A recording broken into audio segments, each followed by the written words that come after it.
नमस्कार मंडळी. तर आज मी खूप दिवसांनी शेतावर आली. शेतात धान टाकले तेव्हापासून मी आज आली. तर बघा, छान धान उगवलेले आहे. आमच्याकडे जास्त प्रमाणात आवत्या टाकतात, रोवणा करत नाही, कारण आमच्या आवारात शेत वरच्या पाण्यावर असतात. आमच्याकडे पाण्याची काही सुविधा नाही. असं आवत्या टाकल्याने धानाला पाणी कमी लागते आणि रोवण्याची किंवा चिखलाची किंवा बायांची पण काही आवश्यकता नाही. तर आज आम्हाला करायची होती कचऱ्याची फवारणी. शेतात जे कचरा वापला आहे ना, ते मारण्यासाठी फवारणी करावी लागते. शेतात धान वापल्यानंतर शेत किती हिरवंगार दिसते, जणू हिरवं शालू पांघरल्यासारखं. चला तर तुम्हाला दाखवते. हा बघा, छोट्या छोट्या सावा, केना आणि भाजी भुरका, हा सगळं या औषधीने मरून जाते आणि धानाच्या रोपाला काही इजा होत नाही, फक्त थोडं पिवळसर दिसते. चला तर मग मिस्टरांची फवारणी होतपर्यंत मी काही रानभाज्या तोडून घेते. तर ही आहे तरोट्याची भाजी. ही खूप औषधी गुणधर्म आहे या भाजीमध्ये. याच्यामुळे वात, विकार वगैरे कमी होते. त्वचा रोगालासुद्धा छान आहे. तर मी ही रस्त्याच्या काटेकाटेला किंवा बांधीत म्हटलं तरी चालेल, ही सगळी तरोट्याची भाजी तोडून घेत आहे. तर असं आजूबाजूला छान कोवडी कोवडी भाजी आहे. जटर भाजी काही तोडायची नाही आहे, कारण मग ती जटरच दांड्या लागतात. तर आपल्याला छान अशी कोवडी कोवडी भाजी तोडून घ्यायची आहे. तर बघा, किती सारी भाजी माझी तोडून झालेली आहे. तर मी सगळं थैल्यात टाकून घेत आहे आणि एक जागासुद्धा होत नाही आहे, तरी मी अशी दाबू पण भाजी भरून घेत आहे. चला तर आता घरचा रस्ता पकडू. तर मी स्वच्छ पाण्याने छान तरोट्याची भाजी धुवून घेतलेली आहे.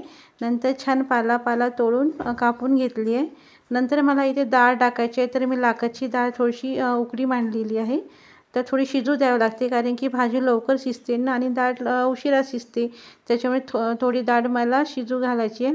नंतर भाजी टाकून लाल मिरची, हळद, मीठ टाकून घ्यायचं आहे आणि छान आलटून पलटून टाकायचं आहे. त्यांना मिक्स करून घ्यायचं आहे. नंतर छान वाफवल्यानंतर आपल्याला त्याच गंजामध्ये थोडं धुवून तेल टाकायचं आहे, मोहरी टाकायचं आहे. मोहरी छान तडतड करू द्यायची आहे. नंतर जिरा टाकायचा आहे, अद्रक आणि लसूण पेस्ट टाकायची आहे. इथे कांदा टाकायची काही आवश्यकता नाही, कारण की रानभाज्याचं चव खूप लसणाच्या टेस्टनी खूप छान लागते. तर इथे सगळं लसूण पेस्ट थोडी जास्त टाकली तरी चालेल.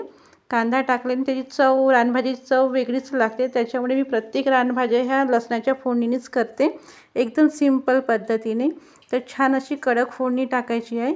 तर जेव्हा मी भाजी उकळीला मांडली तेव्हाच मी थोडं मीठ वगैरे टाकलं होतं. आता त्याच्यामुळे मला मीठ टाकायची काही आवश्यकता नाही आहे. फक्त मला जिरा, मोहरी आणि लसूण आणि अद्रक टाकूनच फोडणी द्यायची आहे. नंतर तो गंज आपण धुतलं होतं ना, त्याच्यातलं पाणी छान धुवून काढायचं. नंतर ते टाकून द्यायचं आहे आणि छान तो पाणी आटतपर्यंत आपल्याला ही भाजी सगळी शिजू द्यायची आहे. बघा, इतकी सोपी आणि सरळ भाजी आहे. कसलाच मसाला वापरण्याची काही आवश्यकता नाही. जर तुमच्याकडे धनियाचं कूट असेल तर तुम्ही टाकू शकता. तर इथे माझी भाजी पूर्णपणे तयार झाली आहे. तर बघा, किती मस्त हिरवी कंच दिसत आहे.